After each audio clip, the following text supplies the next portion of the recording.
بار دیگر صبح شما با خیر و شادی باشد بیننده های عزیز و ارجمند. این صبح مهمان ما هستند سردار شعبچه کار شناسنامه‌دهی خدمات شناسناموی و با قیدگیری ریاست وزارت کارهای داخلی جمهوری تاجیکستان در ولایت سوخت وهابزاده اینامجان. خوش آمدید.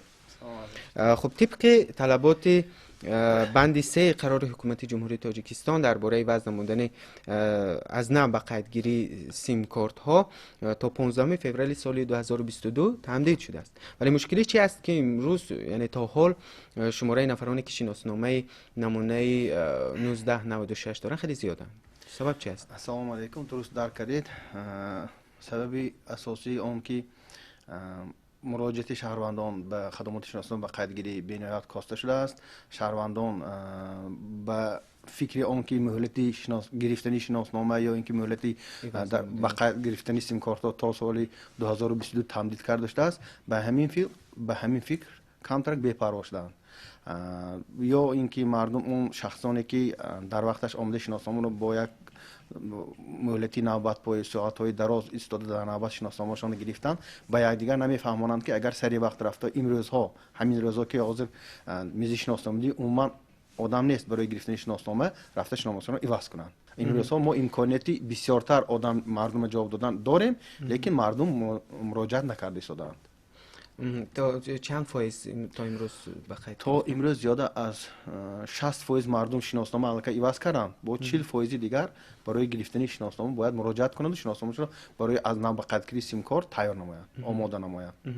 خب برای اونهایی که امکانیت رفتن ندارند چی کار کنند؟ اونهایی که نمیتوانند رفتن برای عوض کردن نمیتوانند با اون شهروندانی که امکانیتی به خدمات شناسنامه دهی امکانیت رفتن یعنی که ندارند یا اینکه اگه چی گروهی مجروحی دارند از طریق خدمات شناسنامه دهی به قیدگیری در حالت مراجعت کردن یگان نماینده باشند گروهی سیار با کامپیوتر در خانه هاشون رفته اکسیون ها رو گرفته شناسنامه آماده کرده با به خانه هاشون برده سپرده می شود.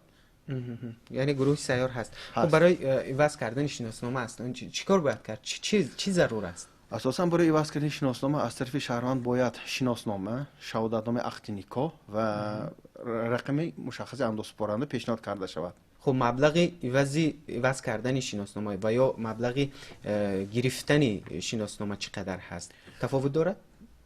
مبلغ گرفتن شناسنامه اساسا از روی قرب اسرار شتای متحده آمریکا معین کرده شده است. این هم باشد $10 شیمیه می باشد با نظرداشت قرب اسرار ملی با بانک ملی جمهوری تاجیکستان مقرر کرده شده است. برای عوض نمودن امروزها 113 سامان نشان داده شده است. هم برای عوض نمودن هم برای بار اول گرفتن این عموما نرخ یک خیر. خب برای نفرانی که بار اول شناسنامه میگیرند ترتیب چگونه است و نفرانی که نه به سن 16 سالگی رسیدن چی کار باید کنند، کجا باید روند، به کی مراجعت کنند، چگونه حجت ها برای اونها لازم است؟ بسیار میخواستم مفصل در همین موضوع گپ زنیم. این سوال شما بین‌نهایت جایز است.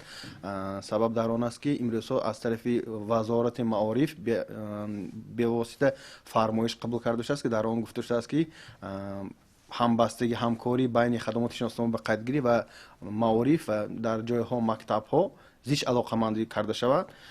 این هم باشد از طرف وزارت معارف یعنی مکتب ها به خدمات شناسنامه به قیدگیری تامین کردن آن خوانندگانی که به سن 16 سال رسیده اند و در نوبت خود از طریق خدمات شناسنامه به قیدگیری بعد آماده گشتن شناسنامه ها در جایها در محلات در مکتب ها با طریق تنتنوی فضای تنتنوی شناسنامه و شهروندان 16 سال رسیده سپرده می شود.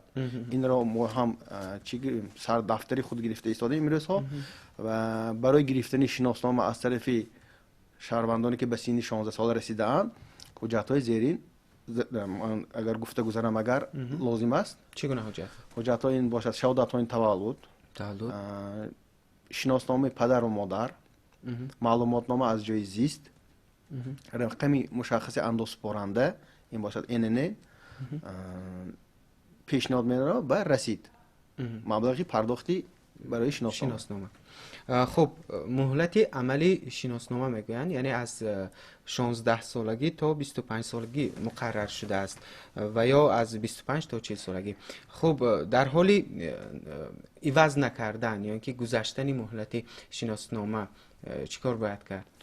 شهروندان جمهوری تاجیکستان در اساس فرمان قرارهای حکومت جمهوری تاجیکستان باید از سن 16 سال شناسنامه گرفته باشند و مهلت عملی این شناسنامه‌ای که سال برآورش 1996 تا رسیدن به سن 25 سالگی از 16 سالگی، از 25 سالگی تا 40 سالگی مقرر کرده شده است. در حالتی مثال بی اهمیتی ظاهر کردن یا اینکه یگان سبب‌های عذران نداشتن وقتی این وضع نمیکنن شناسنامه در دام بعد رسیدن همون سن سال 30 شبانه روز معین کرده شده است که اگر در همین مدت عوض ننمایند از طرف قانونگذار جریمه بندی پیشنهاد کرده شده است طبق طلبات خبررسانی مأموری.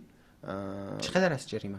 جریمه از 1 تا 2 نشان دهنده مقرر کرده شده. این هم باشد در امروز از 60 سامان تا 120 سامان مقرر کرده شده است. خب معیوبان برای گرفتن یا عوض نمودن شناسنامه چه امکانیت‌ها دارند؟ معیوبانی که امکانیت آمده به گروه‌های معیوبان گروه‌های یکم و دوم که امکانیت به خدمات شناسنامه آمده مراجعت کرده شناسنامه گرفتن را امکانیت دارند، آنها بی پول یعنی که بی مزد شناسنامه گرفته میتونند. اگر معیوبانی که آمده خودشان شخصا آمده گرفته نمیتونند، این هم باشد باز ما از طرف ما گروه سیار تشکیل کرده شده در جای خود در خانه‌شان رفته گرفته قبول کرده شده. این هم باشد بی پول بی مزد. خب بیننده های عزیز، من بار دیگر یادآور میکنم که همصحبت ما بودن طول این دم سردار شعبچه کاری شناسنامه‌دهی خدمات شناسناموی و بقیدگیری ریاست وزارت کارهای داخلی جمهوری تاجیکستان در ولایت سوخت وهاب زاده اینام جان. بار دیگر خوش آمدید، صبحتان بخیر و شادی باشه.